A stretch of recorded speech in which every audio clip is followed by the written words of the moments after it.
Hello and welcome to Faith Talks. In today's program, we'll be discussing compassion and faith. Joining me in the studio and ready to share their views and comments are Pastor Tabitha Purper, a youth pastor, and Barbara Abrahamian, a lecturer at New World College. Thank you both for coming into the studio today. So we're looking at compassion. It's a word that is thrown around, and I think people have a lot of different opinions about what it means. But Tabitha, what do you think compassion means, or what does it mean to you? I think for me it's part of your soul. It's a part of the love that we share for other human beings' story. It's a part of how we involve ourselves in our communities and how we become more loving, I think, towards others, be that in their happiness, be that in their sorrow, be that as part of the joyful process of just being human. I think that's where compassion is at its best.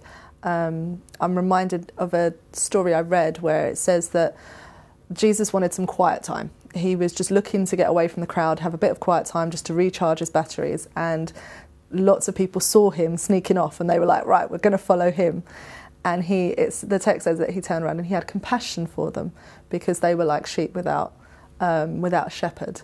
And although he could have looked at his needs in that situation, he was tired, he was exhausted, he must have been hungry, and all of those things, he actually saw somebody else's need, saw a community of people, saw that there was a group of people, not just a single, which is easier to spot the compassion in, but it was a group of people that he wanted to be a part of and be with, and he had compassion and was a part of that. So for me, that's where compassion lies. It's with the community, it's with people as a group. What about you, Barbara? How would you define compassion? I know you teach a class called Compassion, so how would you define it? I think the way I used to define it and the way I learned in later years are quite different. I used to think of it as an emotion, feeling sorry for someone, pity. And I learned fairly quickly that actually that has little connection to true compassion, because true compassion comes from a way of living. It's an awareness of an interconnectedness of everything that's been created because we come from the same creator. And when we become aware of that interconnectedness, we want to automatically, it becomes part of who we are, to respond to relieving pain and to making justice. Making justice is sometimes before the relieving pain. And then celebrating, because if you relieve pain, then you have something to be really joyful and excited about. And almost nobody talks about the joyous side of compassion. They just talk about making themselves feel better. But then you're talking about an emotion, and it's actually a verb. It's an action. See, that's very interesting that you're talking about it as a verb and you're talking about it as a community. And for many people, compassion would be that you buy a cup of tea for the homeless person on the street. Is that not compassion? Because it doesn't fit what you have been saying. Well, it may or may not be. If part of who you are is to relieve the suffering and you see it as suffering, and then it could be full of compassion. But if you're doing it to relieve your own pain, then it probably isn't. And that's interesting, because for many, compassion is doing something good and is being kind. Is there a distinction between kindness and compassion? I think that there has to. I think it's very difficult. I don't think that kindness isn't part of compassion, and I think if it is, it's not like an act of kindness. It's not a singular thing. Being compassionate is not about, I saw that one homeless person. Oh, yeah, I'm just going to buy them a cup of coffee. Job done, well done, and off I go, pat on the back. That's a singular act of kindness. A compassionate act of kindness, if that is something that bothers you, if it's something that you look at this person and you think, well, hold on a second, how can I help? How can I actually help? What can I actually do that's real and tangible to be a part of that journey? Now, I might not be able to fix everything, but I might be able to buy that cup of coffee because actually it's freezing cold, and I might be able to do that 2 days. So if I see them tomorrow, I'll buy it as well, because actually, and maybe I'll bring some soup from home. And it's different from an act, a singular, this one thing that I'm going to do that kind of just relieves my conscience or lessens my guilt or makes me feel good. As Barbara was saying, that whole feeling of, I feel better now. Yeah, I've done something good today, that one single act I've done. Where actually I'm looking at this person thinking, this isn't just about this one person. Look at all of us who are passing by. Hold on, can I do more? Is there something else? And I think it's about eliminating the problems that create the issue. And we often are putting Band-Aids on the scratch instead of healing the disease. That's very interesting. I want to come back to that in a little bit later. But Barbara, when you're teaching a class like compassion that you teach young adults, what are some of the things that surprises people as they come to a class about compassion? Well, I think most people think of it as a noun, and most of them don't realize how it interrelates to absolutely every part of the world and who they are. And most people have fairly realistic opinions about themselves, and most people think that I'm kind when I do this, and therefore I'm compassionate. I go through a lot of exercises, partly because I studied education. I realized that different people learn by different methods, so I often incorporate many methods in my teaching. And in addition to getting them to understand ways of understanding helping behaviors and looking at why people do what they do and when they do it and under what circumstances, and why some people want help and others don't want help, and all of the theories. I try to get them to initiate helping projects and relate them to the theories. But one of the things that I got the strongest reactions from is when I just made them keep a diary. I said, you don't have to do a lot of thinking in this diary. I want you for 30 days to list 5 things you're grateful for and not repeat yourself. And I want you to list 1 conscious act of kindness that you intentionally gave, that wasn't a habit that you would do automatically because you were taught that's what to do, and 1 act of kindness you received from someone for 30 days. And the most common reaction I got from the students was, I didn't realize that I was saying I was thankful for the same things all the time. I found it difficult to broaden my understanding. And I thought I was a kinder person than I was, but at the end of the night, when I couldn't think of 1 conscious act of kindness, it made me really look at myself a second time. And that's something that's interesting, that for many it is not a conscious things, they'll do little things and be nice to people, but to consciously go out and say, I want to bring compassion into the world, that is a challenge. Does that mean then, Tabitha, that your idea that compassion is part of our soul doesn't fly? Because if we have to consciously make an effort to show compassion, it can't be ingrained in us. Well, I think that we're shaped by our society, we're shaped by our parents, we're shaped by the values of others, and at the moment one could argue we're shaped by social media. And so, of course, there are things like Upworthy, which have taken off hugely as a reaction against negative media responses. And Upworthy is a place where you can list acts of kindness, things that surprise you that are good in the world, and just change the way we view the world from the negative spin it has. Why has that been successful? Why have media outlets like that changed so much? Because people were tired of actually, have I done anything? Have I given time to anyone? Have I done anything kind for anybody? And the consciousness, it's a reaction of your soul really yearning for something else. When we look at needs of people, you need others. You do need to have interactions with people. You want and desire to have those as positive things. But in a world where we can be so easily negative and very repetitive of our goodness, you can find that it is intentional. You have to then choose to look for the good. And that's why I think when you're talking about it, or I talk about it being part of your soul, and it's not necessarily that it means you're innately just a good person and you're always going to rise to the challenge. I don't think that that happens automatically. I think that it may be part of your soul, but you have to think about it. Just like I like purple as part of my soul, I would say, but I actually have to consciously choose to do the things that I do. I can't just automatically assume that that's just going to come to me from the ether. It won't. It's a conscious effort. It's a decision that we take each day to be a better person.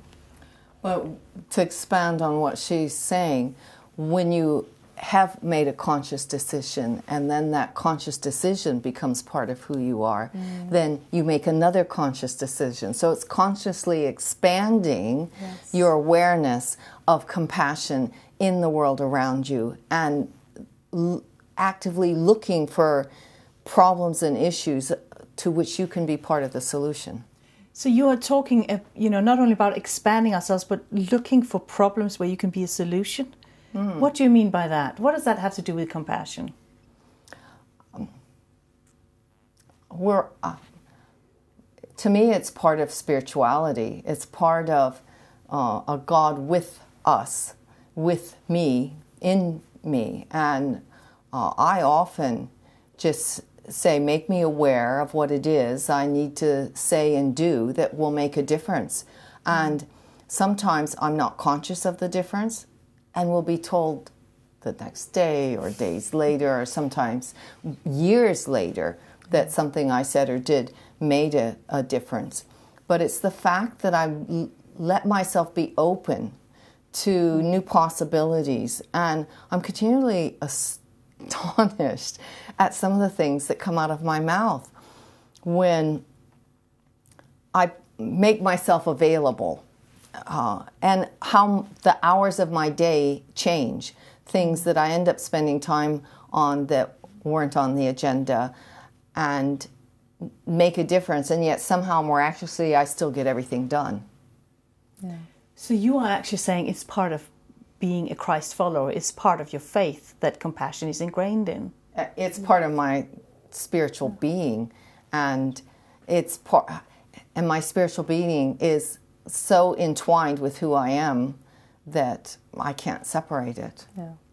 So can we find compassion when people don't have faith? Can people of no faith also express compassion? I think when you go through sort of the intellectual acts, if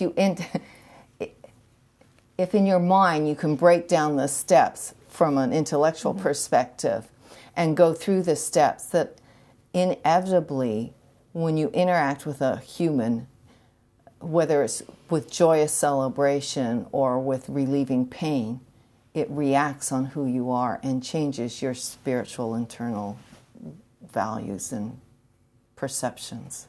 Yeah. Is that something that resonates with you, Tabitha? Yeah, I think it definitely does. I think it's very easy for people of faith to say that we have this sussed, we know what we're doing, it's part of who we are, we've got, God is on our side, and all of those things that we say that make things sound lovely.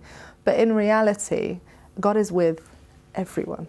And a person of no faith can experience compassion as well as a person of faith, because God is not discriminating. He's not then raining down his love on just those of faith. He's not saying, well, I'm going to give compassion to these people because they believe in me, but these people over here who don't, no, I'm just going to leave them and let them get on with it. They'll be all right. He doesn't do that. And that's where, for us as Christians, it can become very difficult, because we sometimes don't understand how that works. We get really kind of, but how? But no, they don't believe, or they don't feel, or no, that can't be right. But God is a God that loves all of us, and he shares himself with all of us, whether we believe in him or not. And that's the reasons things like dualisms and competition and compulsions absolutely fight being compassionate. You'd have to explain more about that, Barbara. It's the dualisms one I'm really intrigued by. The dualisms are any of the either-ors. Yeah. In, out, black, white, male, female. The minute you categorize and put them in opposition as opposites, you're creating a dualism. Okay. When you do that, you're setting up a barrier. Right. it's difficult to be compassionate and cross barriers. And if you're competitive, you're putting each other, instead of an either or, you're putting yourself on a ladder. You're ranking. And almost all organizations have ranks. But it's very difficult to interact on a compassionate level if you're thinking, oh, but that's the president, or oh, that's the janitor, and treat them differently. Ranks make it very difficult because you're competing. You're he who wins is best. And when you think like that, it's difficult to then think that you are on the same level relieving pain. So how does that work? Is there any such thing as like healthy competition then? People talk about well, that. I mean, there are good things to competition. And that's what makes competition particularly problematic, because it motivates people to do better. Competition can lead to inventiveness and creativity. There is a plus side.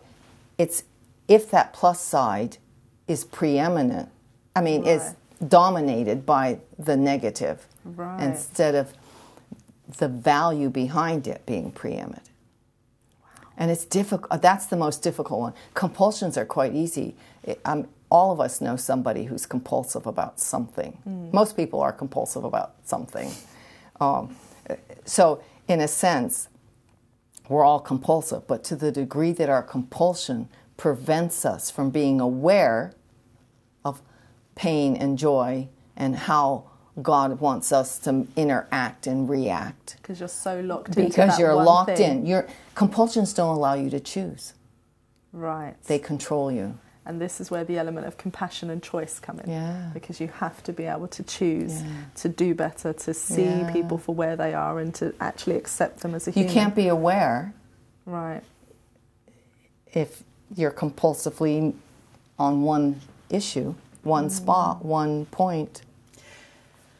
I think that's really interesting. That's certainly something I haven't thought about before, Barbara. But we come back to this whole joy and celebration. And I want to explore that a little bit, because compassion we've heard, is relieving pain and suffering and being proactive in finding solutions.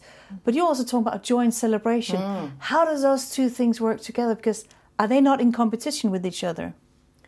No. I call the whole understanding of compassion my journey to joy, because I thought I knew what joy was, but I think I knew what happiness was. And joy and happiness aren't identical. I see one as more external response, and one as an internal response. That's simplistic, but I don't know a better way to explain it. Joy really comes when you understand compassion. When I understood that God made all humans creators, and that the very process of creating something gave me a liberation and freedom that I had never really understood internally. I understood it in my head, but I'd never really felt it. When I gave myself permission to feel this internal euphoria over creating something beautiful, that's the first time it's like the penny drop. That's what God wants for all of us. And that's the source of true joy, that it's so internalized you can't stop it. Yeah. And it can broaden to practically every area of your life. But can compassion then become so ingrained in us that we don't intentionally go out and seek being compassionate? It becomes who we are. Yeah. I'd like to think that I'm on this journey where it just becomes more of who I am. I used to think I was compassionate. I think more I was probably just consciously kind, as opposed to having internalized it. I'd like to think now it's much more internalized, but every year, to me, that's part of the process of becoming ready to live in heaven one day, because I keep changing and hopefully keep becoming more of who Christ wants me to be. And I think this whole journey of compassion and of joy that you in your person find very, very connected also questions this whole thing of compassion and how do we live that out? How do I, as a Christian, just live out practical element of compassion? Is it when I go on a mission trip, or is it when I stay home? Because we talk about, oh, we're going on a compassion trip. We're going to go to a far-fetched place and be very compassionate. And then we come home and we don't have to be compassionate. Yeah, that's an interesting one. I'm not sure that you don't have to be compassionate. I think you might choose to put something aside. Turn the tap on. Turn it off. Yeah, I think that's slightly different. And I think, there's nothing that I think, when you look at compassion, when you see a group of young people who feel passionate about something, when they grab hold of an issue and you see them at all costs trying to fight to make this better, I think that's where, for me, compassion hits the road. You can see it coming, because you can see that as the young, they generally don't have that much power. They don't have the status, they don't have the jobs, they don't have the money, they don't have all of these things. But they've taken this issue, this thing that bothers them, this thing about the world that they want to see better, and they've run with it. And it's not only that they're running with it and just changing that one thing, but suddenly in their interactions with you, you see that they're different. You can see that they're kinder to one another. They're not so angry about the things they were angry before about. And when you see the way that can change somebody, it doesn't just, I'm going to go off and do this one good thing and I'll be back. And when I return, I'm basically going back to misery boots in the corner over there and I'm just going to be as grumpy as I was before. No, that life-changing experience then means that when I'm back here and it rains and I feel sad and I'm overwhelmed by the smallest of things, I can close my eyes and I can go into that deep place within me, find that joy that I have at being kind, being loving towards other people, and I can express that. And it's hard work, but it can be done, and it can hopefully become a part of who we are. I hope that it just becomes natural to me one day, that is just a part of what I am. But it is a case of saying, I'm going to consciously do this. I'm not just going to be grumpy boots in a corner. It's a conscious choice, as both of you are stressing, to actually expand your sphere of being more compassionate. But how are we on the receiving end of compassion? How does that feel like? Well, see, that's how much you understand it. There's been a lot of research on why some people accept help and others don't accept help. And a lot of it has to do with their feelings of being able to take care of themselves and their own value and worth in the world. And they have legitimate reasons for that. But if you're involved in helping others, it often has a knock-on effect of being able to accept help. When I was 15, I went a surprise birthday party. It's the first time any of my classmates had ever done anything special like that for me. And I was just so overwhelmed. And I just kept saying, oh, you didn't have to. Oh, you shouldn't have. Oh, all the things that people say, no, I don't need it. And the mother of my friend said, Barbara, I need to speak to you a minute. And she took me in the room. She said, Barbara, part of being loving is learning how to accept graciously gifts that are given to you. And it's not just material gifts. It's kind words and kind actions. And I've never forgotten it. Never forgotten it. We all need, it's part of our journey, is to learn how to say thank you. Yeah. What about you, Tabitha? I've been on a long journey with this one. This has been really hard for me, I think. At first, when I was a lot younger as a child, accepting help meant that people were looking down on me. I wasn't able to help myself. All of those things, I wasn't good enough, and all of those things that Barbara spoke about, those feelings of you're just not getting it together, you're not doing it, this is not working. And I fought really hard to be independent of receiving compassion and help, and And I did all of those things to work so hard that I wouldn't be in that position to have to need someone to feel compassion for me and do something. And when my life flipped upside down and I was no longer in control, I had to release all of that to God and say, okay, where am I and why can't I just say thank you? You know, if somebody pays me a compliment, I had that conversation when I was younger where a mother took me aside and said, you just need to say thank you when someone says you look lovely. You don't need to backtrack and say, oh, but my shoes, or oh, but my anything. You just need to say thank you. And so I taught myself to say thank you if it was an acceptable form of compassion.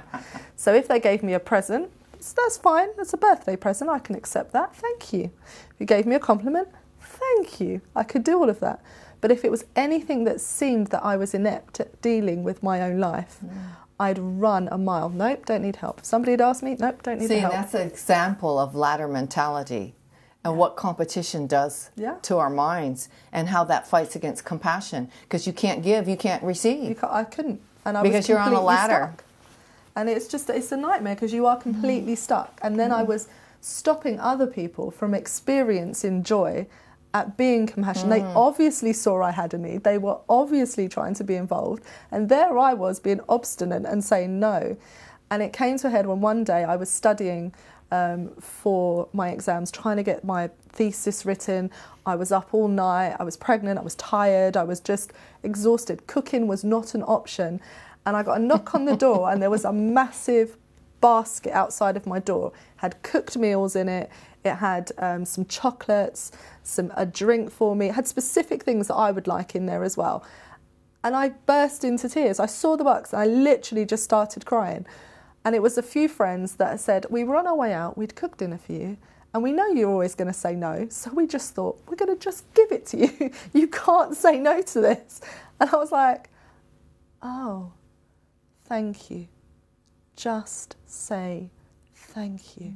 So it's learning how to expand our view and our experience of compassion, and at the same time learning how to receive when people are compassionate to us.